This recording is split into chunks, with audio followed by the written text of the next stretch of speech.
Well, Governor, thank you for joining me today. Thank you for having me. When this airs, it will be your 1,000th day in office. Most of the time when I get to talk to you, or any reporter gets to talk to you, we're talking about the issues of the day or the week, trying to get a quick soundbite. So I'd like to sort of zoom out a little bit and take a bigger picture view of your past 1,000 days in office. And looking back at the good, the bad, the cooler and warmer, what letter grade would you give yourself? I'd say incomplete. You know, I want to be judged at the end of my time. And right now it's very much a work in progress. I would give us an A+ for effort.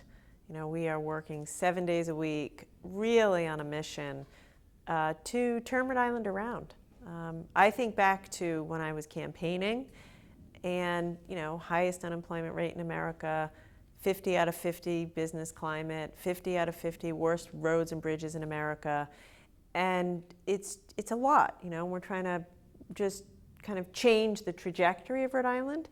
And I think I think it's undeniable Rhode Island is a better place and in better shape now than 1,000 days ago. But there's a ton of work ahead of us, so we just have to stay at it. Looking back, what was your hardest day in office so far? Probably the day that I finally realized the extent of the problems with our UHIP system, and I had to make really difficult choices. I mean, I replaced the entire team. Several members of my senior team who I felt had really let the state down and let me down. Those were tough decisions. What lessons did you draw from that day and those decisions? I think accountability is important. You know, the way I handled it, which wasn't easy, but I think the right thing was, you know, just be honest with people. Yes, it's bad. Yes, we made mistakes. We're going to own the mistakes and we're going to make it better. The other thing is, it's somebody who's a leader needs to get the honest assessment from the team. And I just wasn't getting that. And so I learned, and you pause and you say, why not? Why? What went wrong that the facts of the matter didn't get to my desk? And, you know, so we've made some adjustments since then. We're here today at North Providence High School. You were here for the ribbon cutting of the P-TECH program. Tell me a little bit about what you did today. Yes, so one of the first things I did within the first few months of being governor was propose this program. And what it is it's really a program where you have companies kind of adopt a high school, and the students go to the high school, they come out with an associate's degree from CCRI, and a job at one of the companies that adopts the high school. So here at this is our 5th school. And here at North Providence, we inaugurated it today. They've done an amazing job. The teachers at this school, the principal, they have done a great job. They got a handful of healthcare companies, hospitals, nursing home, assisted living, and they're putting together a healthcare program. And so all the students they're gonna get the special classes. They're gonna have summer internships at these companies, and then hopefully, you know, graduate from here with their degree and go have an opportunity there. The best part about today is talking to the kids. You know, I see myself in them when I was a 9th grade girl, and you know, their parents are making a lot of sacrifices. Their parents are working really hard. Maybe their parents went to college, maybe they didn't. All they want is for their kids to achieve their potential. And that's all these kids want. You know, they just want an opportunity, a chance. And this program's going to give them a chance. So it's great. Yeah, I think this program pretty much ties into what you've been laser focused on since you've been in office: education, jobs, and the economy. I'm sure you would tout those 3 things as some of your biggest achievements in the past 1,000 days. We've had some good announcements recently. Wexford is breaking ground. Huge. Johnson is coming. GE is on the horizon.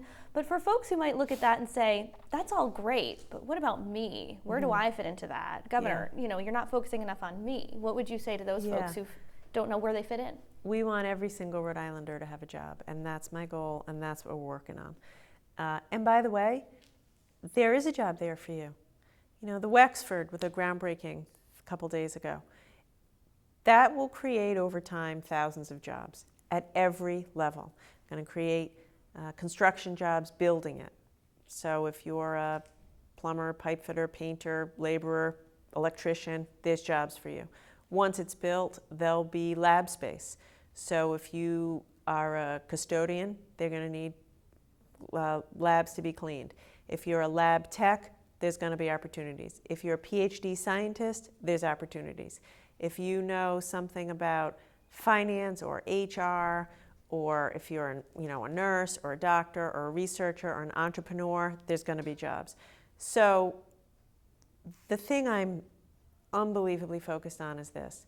The economy is changing incredibly fast. Benny's is closing. Talk about a sign of the times. 10 years ago, that was unthinkable. I've been going to Benny's since I was a little baby. Every Christmas, you go to Benny's. Every bike I've ever owned comes from Benny's. In fact, a couple years ago, I was there on Christmas Eve buying my son a red truck. And the funny thing is, Arnold Brumberger, the owner, happened to be there. And he, what a Rhode Island story. The governor meets the owner of Benny's. But anyway, the point is, Benny's is closing. Why is Benny closing? I can't stop that. I can't stop Amazon. I can't stop Walmart and Target. But what I can do, and what we are doing, is make sure that every single person who's going to lose a job at Benny's gets new skills or different skills to get a job in the new economy or another retail job. And that's what we're working so hard for. So if you're listening to this and you're at home and you're worried, what about me? What about me? I'm 52 years old. I've worked in retail my whole life. I need a job. We're going to be there for you. Go to CCRI. Go to the Real Jobs Rhode Island program. Go to one of our new 8-week software coding programs. We're there for you. I can't change the fact that the economy's changing, but man, I'm going to fight till the last day to get you a job. I think if there is a physical symbol of perhaps the lingering economic malaise in this state, it's the Superman building. Yes. Dark, empty, it's been that way since you've been in office. Is there a light at the end of that tunnel? I hope so. We're working on it. I agree with you. It's a visible symbol of the work we have left to do. I'm hopeful that with all the momentum, in the last 18 months, I've recruited with Commerce 18 companies to Rhode Island. Now, some of them are big names, like you mentioned, GE, J&J, E-Money, Virgin Pulse. Others of them are smaller. Some are expansions of existing companies. It's a snowball, right? It's a snowball. We started small with a tiny little snowball, and now it's going. It's bigger and it's bigger. Yes, that's another example of I'm going to stay at it 7 days a week until we get commercial tenants for that building. I think it's a great place to do business. You can walk to the train station. You're across the street from Brown, RISD, URI, CCRI, Rick, and Johnson & Wales. So we're not going to rest until we get it done. Let's go back to your 1,000th day. You're planning a PR blitz of sorts. Some people have criticized it as being too campaign-like. Is this a campaign launch on taxpayer time? No, I was surprised to hear that. That thought never came into my mind. I do plan to run for re-election. I won't announce until well into next year, frankly, because I have a big job and I want to stay focused on the job completely as long as possible. No, look, some people do the first 100 days. All of these things are arbitrary, 100 days, 1,000 days. Rhode Island is a better and different place now than 1,000 days ago. And people ought to know that. People ask me all the time, what have you done? What are we doing? 1,000 days ago, we didn't have America's first and only offshore wind farm. We didn't have an unemployment rate that was below the national average. We didn't have programs like P-TECH that are giving hundreds of kids a chance to have a good job. We didn't have 100 bridges under construction and better roads. So it's an opportunity for me to highlight what we've done together, because it's not all me. This program today, why is it working? Teachers, principals, mayors, superintendents. Together, we, the people of Rhode Island, have made progress in 1,000 days. Also, come out and talk to me. What do we have to do next? You know, I'm taking some kids in the foster care system out for ice cream. I don't know if that'll be a celebration. I expect they're going to tell me things I need to do a better job of. So I want to hear that. You know, talk to me. Tell me, what can we do better? How do we get better? So it's really just a chance to highlight what we've done, but also say, okay, a lot of work left to do. How do we get better? So in the same vein of wanting to tell people more about what you're doing and hearing from folks and being more transparent, what do you think is the biggest misperception that Rhode Islanders have about you? Thanks. I think probably the biggest misperception, which I think is true of a lot of public figures, is people think I must be doing this because I'm getting something out of it, or there's some personal agenda. And that's just not true. I mean, we work so hard just to try to make things better for Rhode Island. You know, people do say to me, well, kind of, what are you getting out of it? Well, what I get out of it is seeing these kids today who say thank you for the opportunity. At CCRI last week, 1,400 kids are going tuition free. Thank you, Ms. Raimondo. That's why I do it. So, you know, I had a really good job, which I loved before doing this. I have a young family. The demands of public service are pretty intense, and I love it. It's an honor to serve. I think that there's honor in public service, but there's no angle. Like, it is what it is. I love this state. I'm raising my family here. My mom still lives in the house I grew up in. I was sad in 2014. It was sad to think that my state had the highest unemployment rate in the country. Too many people were just out of work for a long time. And so I want to work really hard to give people the opportunities that I've had. Someone looked out for me, and I want to look out for Rhode Island. As the first female governor, you've marked a lot of milestones there. Do you feel as if you've faced different scrutiny because you're a woman? I think so. I do think so. Some of it is people don't know what to expect. You know, anytime you're the first of anything, they don't know. I still get questions, you know, well, what are you, Governor? Are you a hard-charging executive, or are you a, you know, caring mom? And the answer, of course, is I am both. And that's not the sort of question that you often hear of, you know, male executives. So I think so. You know, some of it's curiosity. Some of it is people are just uncomfortable. There's only 2 female Democratic governors in America. Of course, we've never had one in Rhode Island.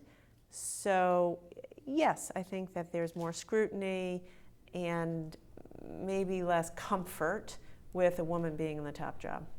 Of course, some people will look back on your first 1,000 days and say, she's working hard for Rhode Island, she's doing a good job. Other people might feel let down. You know, you didn't launch an independent 38 Studios investigation. There was the UHIP debacle. Folks are still searching for a good job. Yeah. Looking back on all of that and then looking ahead, you said you're going to be running for re-election. If we're sitting here on your 2,000th day, where do you hope things stand? And if you didn't have to talk about one issue ever again on your 2,000th day, what would that be? It's what you said. There's a lot of people still looking for a good job. It's not just some folks still looking for a good job. You know, yesterday I signed into law a bill guaranteeing sick leave. 100,000 Rhode Islanders are going to benefit from that. So if 100,000 people have a job where they can't even take a day or 2 off when they get sick, that's not economic security. Probably one of the things I've learned most since being governor is how so many people make big decisions that aren't good for them because of a couple $100. For example, CCRI.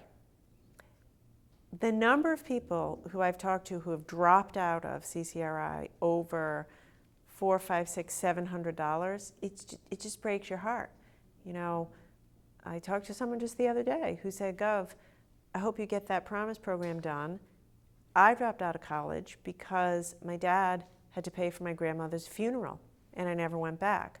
So my point is, there's a lot of people who might have a job, but it's not a good job. They're not making enough money. They don't have savings. They're stressed every single night, every single night. My car breaks down tomorrow, I don't show up for work, maybe I lose my job. So that is what I want to make better. I wish every Rhode Islander could just have a decent job. Again, like my dad. My dad got in the car every day with his buddies in his carpool with his lunch bucket, and they all went off to Boulevard Watch. Nobody got rich, nobody was poor. And I really want to work to make that a reality for every Rhode Islander.